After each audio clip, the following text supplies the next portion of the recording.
هقول ايه؟ هقول حسبي الله ونعم الوكيل في اللي كان السبب في الغلاء ده. عشان يعني احنا دلوقتي اولادنا، والله العظيم انا عايزه الفيديو ده يوصل لاكتر عدد ممكن. اولادنا يا جماعه دلوقتي كان الاول بياكلوا الحاجه اللي نفسهم فيها، دلوقتي بياكلوا الحاجه اللي موجوده. اروح منين واجي منين يا رب؟ اعمل انا ايه؟ انا خلاص تعبت يا جماعه وجبت اخري وخلاص. الراجل ده هيجنني، معرفش انا اجننه يا هو يجنني، المهم في حد مننا هيروح مستشفى المجانين، فالحقوني بجد عشان انا خلاص تعبت. يعني انا بقول له انا غلطت لما قلت له يا جماعه هات لي نص الف عشان اطبخ؟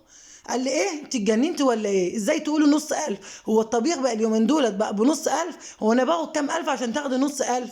طب اعمل انا ايه؟ اللحمه بقت بربع الف، يعني الكيلو اللحمه ب 250 جنيه، يعني بربع الف، وشويه طلبات للبيت ولا شويه فاكهه كده دخلت في نص الف، انا كده غلطانه؟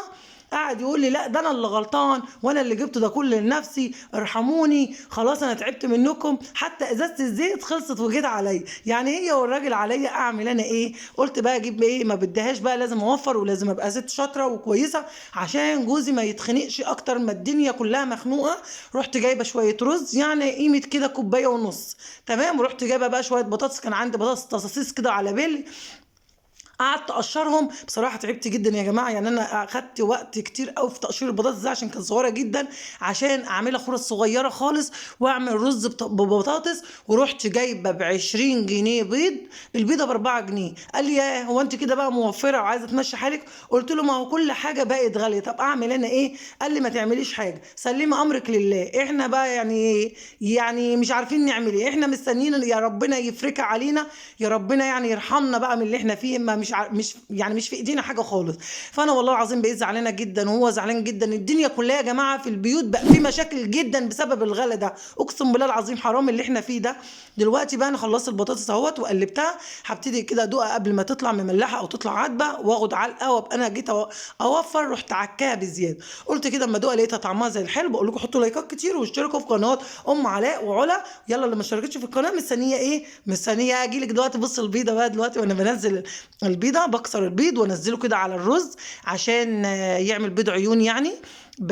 والله العظيم بكحت اللي في قلبها، في نقطه كانت في قلب قشره البيضه كده، قلت احنا اولى بيه، ده 4 جنيه يا جماعه، عارفين يعني 4 ورقات في قلب بيضه؟ يعني 4 جنيهات في بيضه، لا لازم نكحتها ونطلع اللي فيها ونطلع عينيها، يعني حرام لما نرمي البيضه فربعها مثلا. تمام، بنزل اللي فيها واصفي القشره قوي قوي قوي. اتعلموا المعلومه دي حلوه قوي، هوفر لكم في الاخر بيضه. خلصت كده وغطيت الحله، وقعدت بقى مسكت الضرفتين بتوعي طبعا، عايزين نعمل بقى تنظيفات وتوضيبات لرمضان، كل سنه وانتم طيبين، كل سنه والامه الاسلاميه طيبه وبخير. دلوقتي بقى نظفت المطبخ كده، طبعا المطبخ بتاعي قديم يا جماعه ما تعيبوش عليه، ربنا بقى يا رب يفرجها علينا كلنا يا رب العالمين، واللي نفسه في حاجه ربنا يحققها له يا رب العالمين.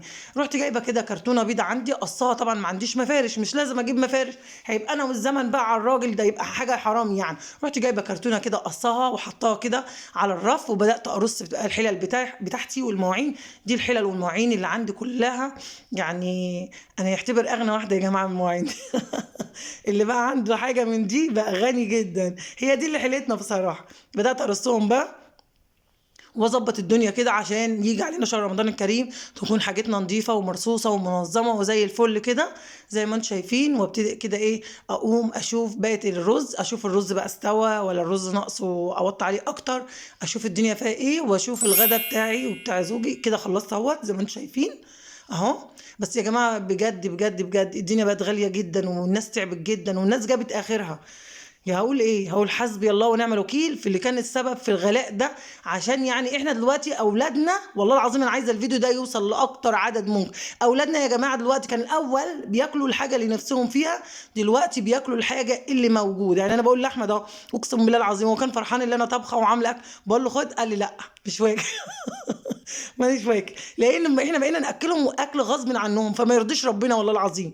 يعني المثل بيقول ايه؟ البس البس كل ما يعجبك والبس ما يعجب الناس، يعني البس اللي يمشي مع الاسلام بتاعك او البلد بتاعتك او الدين بتاعتك. احنا بقينا بقى ناكل اللي يعجب الناس ونلبس اللي يعجب الناس ونمشي اللي يعجب. بص احنا ماشيين على الصراط المستقيم، فحرام اكتر من كده تعملوا فينا ايه؟